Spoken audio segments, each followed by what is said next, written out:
All right, welcome everybody to the show. We got a very special show for you today.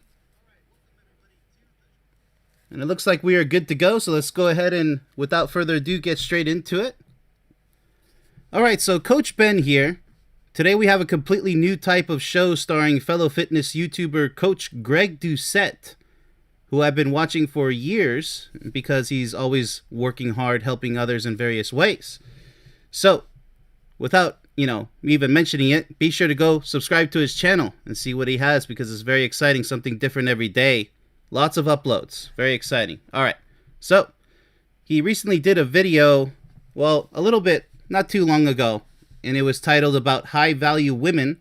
And so I'd like to provide my own input and advice in case he ever hears it, but if not, for everybody else who wants my own unique input on the questions that he asked. He asked about 6 questions, which I'll dive into. And so without further ado, let's go ahead and get right into the topic because, so as I said, recently he made a video about his past long-term relationship and why it didn't work out, just so you know. Then he made another video, which I'll be responding to, about the questions regarding his potential soulmate, finding his potential soulmate. So let's go ahead and get right into it with question number 1. All right. Let's go ahead and listen to his question first. I recently got out of an 11-year relationship. And so how do you navigate your entire body of work when you meet someone now? It's not going to take long for them to Google your name and see you've been a nude model and you've done certain things.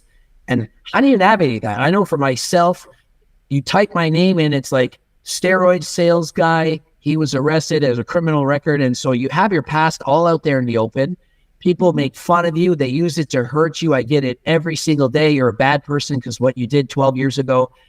How do you navigate that? And is that going to affect you in trying to look for someone? All right, excellent. So question number 1, basically, how do you handle online haters and my entire past that's visible online? So Greg Doucette's past, I'm just going to go ahead and say that's his business, okay? Nobody should even be critiquing anybody's past. I mean, let me just say that that's personal business. So let me just say that successful people will always have haters. The ones who are up to no good probably deserve it, but not people like you and I, Greg, who dedicate our lives to helping others achieve success. So remember, just like Athlete X completely ignoring the whole fake weights videos about him, I mean, everybody was shocked to see the fake weights, but look what he did in the end. He simply ignored it all, and it all quickly went away. It's that easy. It is important that your potential partner talks about your past, though. Regardless of what she finds on the internet or hears from other people, if she's truly mentally, emotionally, and physically attracted to you, she should trust you 100% and be completely comfortable with your past. So ignoring all the haters out there, most definitely. So that's just going to be between you and your potential soulmate. No need to pay all the haters attention because it's all negative energy, destructive energy. So let's proceed to question number 2, straight from Greg. Once you are ready to date people, would you ever ask a man out, or is that the man's job? I know that 84% of women want men to make the first move, but a lot of guys would prefer if a woman did. And so what do you think of a woman saying, you are who I want, and I'm going to ask you out? I don't need to be the woman sitting back and peacocking, saying, please message me. What do you think of that? All right. So the question is pretty much, who do you think should make the first move? Men or women? As far as asking each other out on a date? And here's my response to that. It doesn't matter who makes the first move. Never force what is supposed to be a natural experience. That's where the magic happens. Where one or the other calmly approaches to simply get to know each other as a new acquaintance. That's how it starts. You can't fast forward the process. From there, a solid friendship is possible if you are both getting along with great chemistry, but on a friendship level. But never take things too fast because your potential partner must meet everything that you're looking for. So never compromise is what I say. Especially after a very long 11-year relationship, now more than ever, you need to find someone who literally checks off every block that you need fulfilled. That's what perfection is all about. I'm sure you're well aware what perfection is. She is out there waiting for you to fulfill her specific needs too, so keep that in mind. But I'm pretty sure that you're more than well prepared to accommodate those needs. All right, let's proceed to question number 3, shall we? It's almost as if men and women are competing against each other versus complementing each other. What could you say to that? What do you think about a man and woman dating with somebody who's making a lot of money, for example? Is that going to be intimidating? All right. Good stuff, good stuff. All right, so the question number 3 is pretty much, do you think it's intimidating to date someone who is monetarily more successful than you? This could go either way. My answer is, money should never interfere with a couple's success in falling in love and staying in love. Money should strictly be viewed as a means of survival, as well as a tool to help make some unforgettable memories possible. There's a caveat to that. But even without lots of money, say there's a poor couple, we'll say, creating unforgettable memories and living a happy life is, of course, possible. If you have more money than she does, be careful. Obviously, she's not after your wallet. Make sure that she's not after your wallet. The red flags will be there, as many of you are already well aware. Now, if she has more money than you, then you have to assure her that you are entirely interested in her, while congratulating her on her monetary accomplishments, of course. I mean, it shouldn't be intimidating is what I'm saying. Money should not be intimidating when it comes to love. Because, you know, if it's intimidating, it's not about the love. It's about the status. And status, unfortunately, is what a lot of people go by these days. Money and fame. And it's quite sad because they forgot that love, there's no cash in love. You know, money can't buy you love. It's something that's created between two serious people that are prepared to devote their entire lives to each other, their heart and soul. So let's proceed to question number 4, shall we? All right, straight from Greg. Let's go ahead and proceed. What is a high-value woman and what would be a high-value man? What is the difference? What are we looking for? Is it the same? Is there huge differences? Let's start with what is a high-value woman? Okay. All right, pretty straightforward.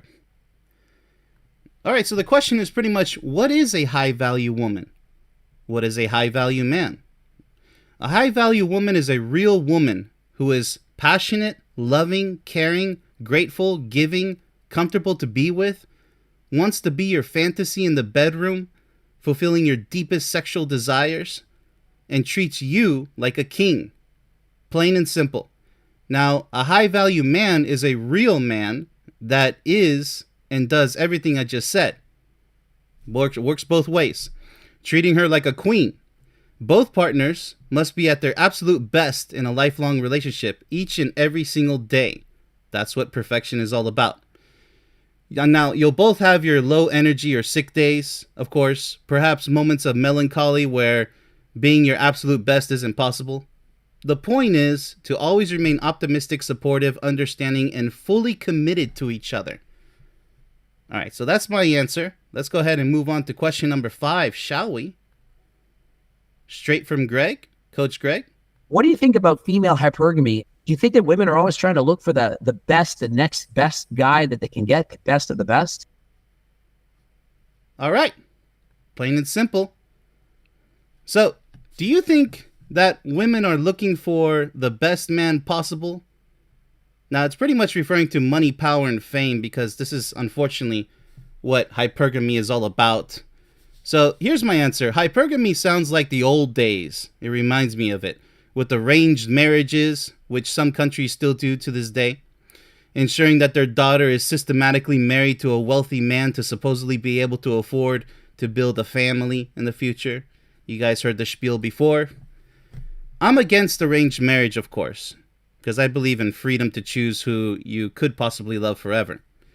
But if a woman is purposely looking for a wealthy or famous man, perhaps even both, then she's definitely immature and not ready to date anyone.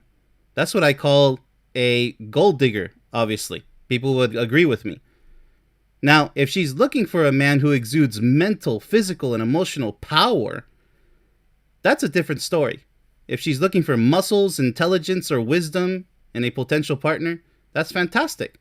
But not just for physical looks alone. That's very important to remember there. So let's go ahead and move on to the next question. Question 6, which is the last question. All right, let's rock and roll. What could the guys do? What could they work on? Do they just need to develop a six-pack? Do they just need to read a bunch of books and be nice? All right. Nice and straightforward once again. So the question is, what can men do to attract high-value women? Is it looks, physical fitness, intelligence, wisdom? A lot of people, they really trip over themselves, trying to play the dating game. So allow me to answer. Men and women should both do their absolute best to look attractive and be attractive. That means behaving attractive. They should focus on physical fitness, increase their level of intelligence and wisdom by learning about anything and everything that they find interesting. Find your passions. Finding a potential soulmate is not dependent upon one of these things alone. Remember that. Perhaps you will end up falling in love with someone who isn't physically fit or who isn't as smart as you are. That's okay. These things will improve over time.